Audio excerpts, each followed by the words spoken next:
అందరికీ నమస్కారం. మీడియా మిత్రులకు నా హృదయపూర్వక ధన్యవాదాలు. ఈరోజు మా ప్రెస్ మీట్‌కి విచ్చేసినందుకు. నా పేరు డాక్టర్ మురపాల బాలాజీ యాదవ్.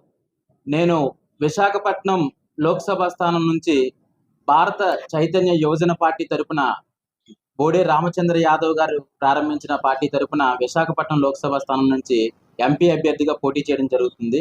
ఈ విశాఖపట్నం లోక్సభ స్థానంలో విజయనగరం చెందిన ఎస్కోట రూరల్ నియోజకవర్గం మరియు భీమిలి, అదే విశాఖపట్నానికి చెందినటువంటి 4 నియోజకవర్గాలు, గాజువాక, మొత్తం ఈ 7 నియోజకవర్గాలకు సంబంధించినంత వరకు మీ ఎంపీ అభ్యర్థిగా నేను పోటీ చేయడం జరుగుతుంది. ఏదైతే మేము ముందుకు రావడానికి కారణం, నేను ఒక సామాన్య వైద్యుడిని.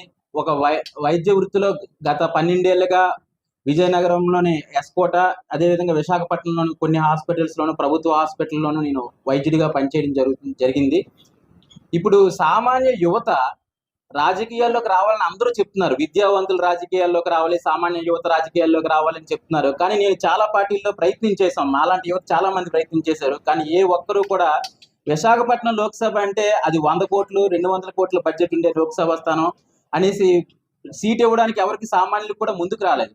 అదేవిధంగా ఇక్కడ విశాఖపట్నం లోక్సభలో చూస్తే గత 40 ఏళ్లలో స్థానికేతరులు వచ్చి ఇక్కడ పోటీ చేసి ఒకసారి వాళ్ళు డబ్బు కట్టలతో వచ్చి వాళ్ళు వ్యాపారం చేసుకుని భూ బకాసుల్లాగా లేకపోతే ఏదో ఒక వ్యాపారం చేసుకుని వాళ్ళు వెళ్ళిపోతున్నారు. ఒకేసారి చేస్తున్నారు ఎంపీ, మళ్ళీ వెళ్ళిపోతున్నారు. విశాఖపట్నాన్ని పట్టించుకోవటం లేదు. మేము ఆర్ద్రతతో ఏదైతే యువత రాజకీయాల్లాగా రావాలి, సామాన్యుడు రాజకీయాల్లోకి రావాలని బోడే రామచంద్ర యాదవ్ స్థాపించిన భారత చైతన్య పార్టీ ఆశయాలకు అనుగుణంగా నేను ముందుకు రావడం జరిగింది. సామాన్యులు మేము ఏంటంటే జీరో బడ్జెట్ పాలిటిక్స్, సామాన్యులు రావడం జరిగింది. మా ఆశయం ఏంటంటే ఈరోజు ఈ దేశంలో బెంగళూరు, హైదరాబాద్ ఐటీ హబ్లుగా బాగా డెవలప్ అయ్యాయి. కానీ విశాఖపట్నం మాత్రం ఇంకా డెవలప్ అవ్వలేని పరిస్థితిలోనే ఉండిపోయింది. ఇప్పటికొచ్చి మంచి ఐటీ కంపెనీలు లేవు, విశాఖపట్నం రాలేకపోయాయి.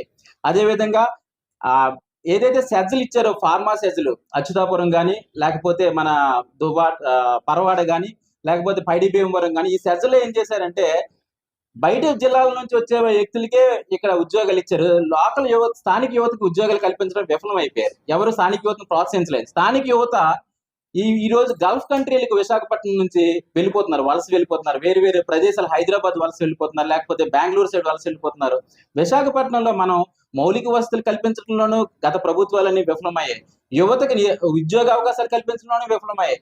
ఎంతసేపు కూడా డబ్బు చుట్టూ రాజకీయం జరుగుతుంది. విశాఖపట్నం ఎంపీ స్థానం ఇది 100 కోట్లు పెట్టాలి అని ఏదో పారిశ్రామికవేత్తనో, బడా పారిశ్రామికవేత్తను తీసుకురావడం, వాళ్ళు కొద్ది రోజులు వ్యాపారం చేసుకోవడం, కోట్లలో సంపాదించడం, వాళ్ళు నెక్స్ట్ విశాఖపట్నం వదిలేసి వేరే ప్రాంతానికి వెళ్ళిపోవడం. దీని మీద ఆదరణతో మేము ఎలా ఫైట్ ఇవ్వాలనుకుంటున్నామంటే, యువత, సామాన్యులు రాజకీయాల్లోకి రావాలని అందరూ చెప్తారు. బోడే రామచంద్ర యాదవ్ గారు మాకు అవకాశం కల్పించారు. ఆయన పార్టీ స్థాపించిన వెంటనే ఒక జాబ్ మేళాన్ని విజయవాడలో నిర్వహించి దాదాపు 5,000 మందికి ఉద్యోగాలు కల్పించారు పార్టీ స్థాపించిన వెంటనే. అదేవిధంగా నేను స్వసిద్ధంగా డాక్టర్ని అవడం వలన విశాఖపట్నంలో ఏదైతే ఉందో కేజీహెచ్, విమ్స్ హాస్పిటల్, ఇవి అంతర్జాతీయ ప్రమాణాలకు తీసుకెళ్లడంలో కూడా అంత సక్సెస్ కాలేకపోయారు. ఏదైతే హైదరాబాద్ లో విమ్స్ హైదరాబాద్ లో ఉన్న నిమ్స్ కి సరి సమానంగా ఆ రోజు ప్రారంభించినప్పటికీ ఈ రోజుకి కూడా వసతుల కొరతతో విమ్స్ లో సరైన వైద్యం అందలేకపోతుంది. ఆ స్థాయికి కేజీహెచ్ ని కూడా ఆధునీకరించి ప్రపంచ స్థాయి ప్రమాణాలతో మంచి వైద్యాన్ని అందించాలనే ఆశయం కూడా మాలో ఉంది. అదేవిధంగా విశాఖపట్నం ఐటీ హబ్ లోను బెంగళూరు సరిపోయేటట్టు పోటీగా డెవలప్ చేయించడానికి కూడా మా పార్టీ అధినేతకి వ్యక్తిగతంగా కొన్ని కంపెనీలు ఉన్నాయి. ఆయన కొన్ని కంపెనీల్లో సాఫ్ట్వేర్ కంపెనీలు ఉండడంతో మేము దాన్ని విస్తృతంగా తీసుకువెళ్ళి ఎక్కడున్న యువతకు ఉద్యోగాలు కల్పించాలని, అదేవిధంగా మౌలిక వసతుల నీటి కొరత విశాఖపట్నంలో పట్టణం పెరగడంతో మెట్రో సిటీగా డెవలప్ అయ్యే VMRDA, Visakhapatnam metro regional development అథారిటీలో ఈ విశాఖపట్నం లోక్సభ ఉండడంతో పట్టణంలో నీటి సమస్య విపరీతంగా ఉంది. దీనికి పోలవరం కెనాల్ నుంచి కానీ నీటి సోర్స్ ఎలా ఉన్నాయి, ఎలా తేవాలి, ప్రతి ఒక్కరికి అందించాలనే ఆశ కుటుంబాల్లో వచ్చాం. ఈ సామాన్య కుటుంబాల సిటీ బస్సులో తిరిగితే విశాఖపట్నంలో చదువుకున్నాం. ఇక్కడ లోకల్ సమస్యలు తెలుసు మాకు. దానివల్ల మేము పార్లమెంట్ లో గళాన్ని వినిపించగలం. విశాఖపట్నానికి ఏం కావాలి, విశాఖపట్నాన్ని ఎలా డెవలప్ చేయాలి, అదేవిధంగా బడుగు బలహీన వర్గాలకి ఈ రోజు ఎక్కడా కూడా విశాఖపట్నంలో స్థానం లేకుండా చేసేసారు. మేము ఒక అతిపెద్ద సామాజిక వర్గానికి చెందిన వ్యక్తిని, అదే జనాభా పరంగా, అదేవిధంగా బడుగు బలహీన వర్గాలకు చెందిన వ్యక్తిని. కాబట్టి విశాఖ ప్రజలు మీరు మా యందు ఒక నమ్మకాన్ని ఉంచితే మాకు మా అఫిడవిట్ చూసుకున్న ఏ క్రిమినల్ బ్యాక్గ్రౌండ్ కానీ ఏ కేసులు కానీ మా మీద లేవు. మేము ఏమి భూ కబ్జాలు ఇలాంటి వాళ్ళు చేసిన వాళ్ళు స్వచ్ఛమైన ఒక డాక్టర్గా వృత్తిలో చేసి నేను విశాఖపట్నం పార్లమెంట్ నుంచి మంచి రాజకీయాలు చేద్దాం. యువత నన్ను చూసి మమ్మల్ని చూసి మరికొంతమంది యువత ముందుకు వచ్చి భావితరాల్లో విశాఖపట్నాన్ని ఒక అంతర్జాతీయ స్థాయిలో గుర్తింపు తెచ్చే నగరంగా తీర్చిదిద్దడానికి ముందుకు వస్తారని ఆ ఆశయంతో మాత్రమే ఈరోజు మేము పోటీ చేయడం జరుగుతుంది. మా ఎన్నికల గుర్తు చెరుకు రైతు గుర్తు మీద మీ ఓటు ముద్రను వేసి విశాఖపట్నం నుంచి ఒక సామాన్యుడిని లోక్సభకు పంపిస్తే మా గళాన్ని గట్టిగా వినిపించగలుగుతాం.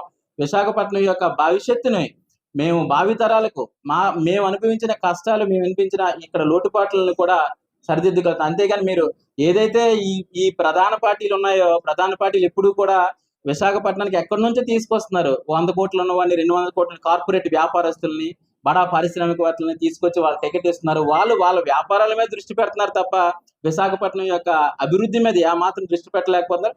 వారికి ఉండే కేసుల వలన, వారికి ఉండే వీటి వల్ల గలం వినిపించలేకపోతుంది. ఈడీ రైడ్ అవుతుందో ఏది అవుతుంది అనే భయంతో వాళ్ళు ఉండిపోతున్నారు. మాకు ఏమీ లేదు, మాకు ప్యూర్ వైట్ పేపర్ లాంటి జీవితం కాబట్టి మేము దర్జాగా పార్లమెంట్ లో మేము మా గళాన్ని వినిపించగలం. కాబట్టి విశాఖపట్నం యొక్క ప్రజలకు ఏదైతే 7 నియోజకవర్గాలు ఉన్నాయో, ఎస్కోట, గాజువాక, భీమిలి అండ్ విశాఖపట్నం 4 నియోజకవర్గాల్లో ఉన్నటువంటి బడుగు బలహీన వర్గాలు ప్రజలకు మరియు మహిళలు, మైనారిటీలు, రైతులకు మేము విజ్ఞప్తి చేస్తున్నాం. మాకు ఒక అవకాశం కల్పించండి. భావి భవిష్యత్తుకు యువతకు అవకాశం ఇవ్వండి. మేము మంచి బాటను వేస్తామని సభాముఖంగా తెలియజేసుకున్నాం. Thank you. జై హింద్.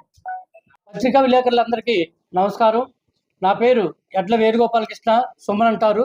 నేను ఈస్ట్ ఎమ్మెల్యే మన బోడే రామచంద్ర గారు స్థాపించిన పార్టీ మన భారత యువజన చైతన్య పార్టీ నుంచి నేను ఈస్ట్ అభ్యర్థిగా పోటీ చేస్తున్నాను. మా తాలూకా విజన్ ఏంటంటే మన బోడే రామచంద్ర గారిని బీసీ, ఎస్సీ, ఎస్టీ, మైనార్టీ, మన రైతు, మహిళ వీళ్ళందరి కోసం, అంటే అగ్రవర్ణాలే వెళ్తున్నాయి, ఇటు కానీ అటు కానీ, ఇటు ఈ పార్టీ కానీ అటు ఆ పార్టీ కానీ అగ్రవర్ణాలు వెళ్తున్నాయి. దాని నుంచి బీసీలకి న్యాయం చేకూరడానికి, అలాగే మహిళలకు, రైతులకు, యువతకి మనకి న్యాయం చేకూరడానికి బోడే రామచంద్ర గారు ఆ రోజు మంచి బ్రహ్మాండంగా కోట్లు ఖర్చు పెట్టి పార్టీ ఓపెన్ చేయడం జరిగింది. ఆ పార్టీలో మమ్మల్ని పిలిచి మాకున్న మంచి పేరు, ఇప్పుడు డాక్టర్ గారు అన్నట్టు క్లీన్ చిట్ పేపర్ టైపు, మాకు క్రిమినల్ కేసులు కానీ, మా సొంత డబ్బుతో మీద భూ కబ్జాలు కానీ మాకు అలాంటివి ఏమీ లేవు. మా సొంత డబ్బులతో మాకున్న మంచి పేరుతో మేము బతుకుతున్నాం. మాకు పిలిచి ఈరోజు మాకు పార్టీ టికెట్ బోడే రామచంద్ర గారు మాకు బీఫామ్ అందజేశారు. దాన్ని పట్టుకొని మేము ముందు ఒక సెట్ చేసాం, నిన్న కూడా ఒక సెట్ చేసాం.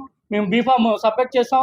మేము విశాఖ ప్రజలకు ఒకటే వేపిస్తున్నాం, అగ్రవర్ణాలు వచ్చి డబ్బుతో కొనేసి బిల్డింగుల ద్వారా కానీ, మద్యం ద్వారా కానీ డబ్బులు సంపాదించి అక్రమంగా వెదజల్లి జనాన్ని కొనేసి ఈరోజు మన ఉన్నత కులాన్ని కూడా కొనేసి రాజ్యాలు పాలిస్తున్నాయి. కానీ మేమేమంటే ఒకటే అంటున్నాను, మా బీసీలు పార్టీగా మేము ఇచ్చేసి బీసీలకి మేము న్యాయం చేస్తామని, అలాగే మేము క్రమబద్ధీకరణగా మేము పద్ధతి ప్రకారంగా మేము ఎమ్మెల్యేలు పోటీ చేసి మేము దానికి న్యాయం చేకూరుస్తామని మీ అందరికీ విన్నవించుకుంటూ సెలవు తీసుకుంటున్నాను.